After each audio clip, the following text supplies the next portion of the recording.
The other day, my grandma had found what appeared to be a journal entry from my late grandfather. She sent it to me, and her exact words were, "Found this today that Richard wrote, thought it was amusing," and said that she thought this would make a good video because she, obviously watches my channel and stuff. Hi, Mama. I thought she was absolutely right.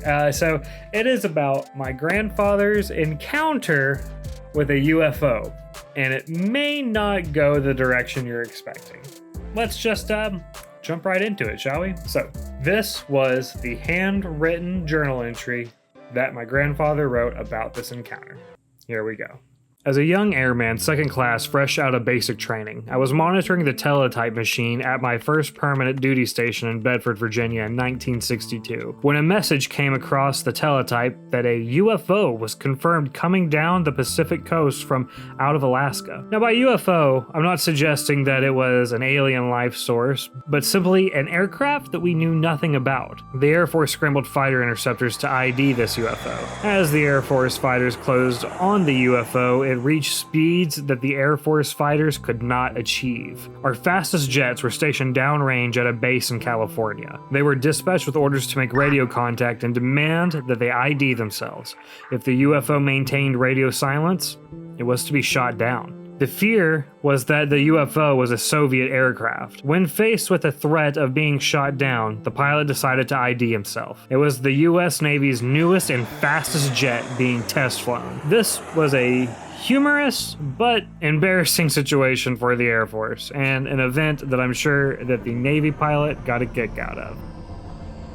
Yeah, I know. So it didn't turn out to be aliens. A bit of a bummer, but again, as my Pawpaw put it, a humorous but amusing situation. Yeah, I'm sure that Navy pilot, his britches were a little bit heavier by the end of that flight. Now, me personally, I may have seen a UFO. I swear, me and my dad have this picture somewhere. I don't know where it is. It's been lost for years and years, but we had this picture for a long time from when I was about, maybe 5 or 6, of me and him at a local lake of ours on a camping trip, running away from what I swear looked like a flying saucer in the sky. I had seen the picture years after I had grown up a little bit, and the last time I remember seeing it, it still looked like a flying saucer. And we have no idea what it is. My dad had no idea what it is. Everyone who looked at it had no idea what it is.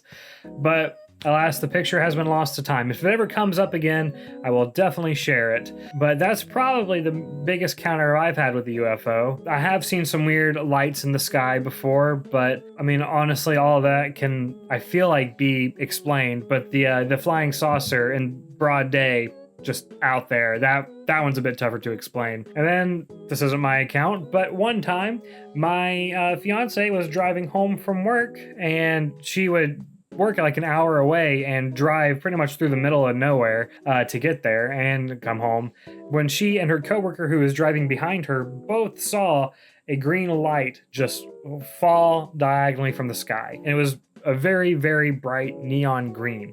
Neither one of them knew what that was. That is a bit odd, but those are pretty much the alien encounters that I know of from my family. If you guys have any alien encounters, or any type of paranormal encounters at all, I definitely recommend letting me know.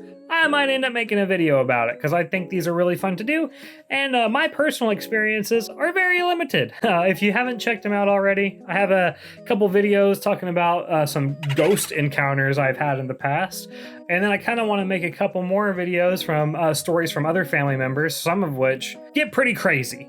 But I figured this would be a fun, quick little video to make, and I thought you guys would enjoy it. Plus, my mama wanted me to make it. Like, how am I going to deny my mama? Anyway, thank you guys for watching. I appreciate it, as always. Feel free to like, share, subscribe, all that good stuff. Other than that, though, hope you all have a great rest of your day, and I'll see you next time. Goodbye.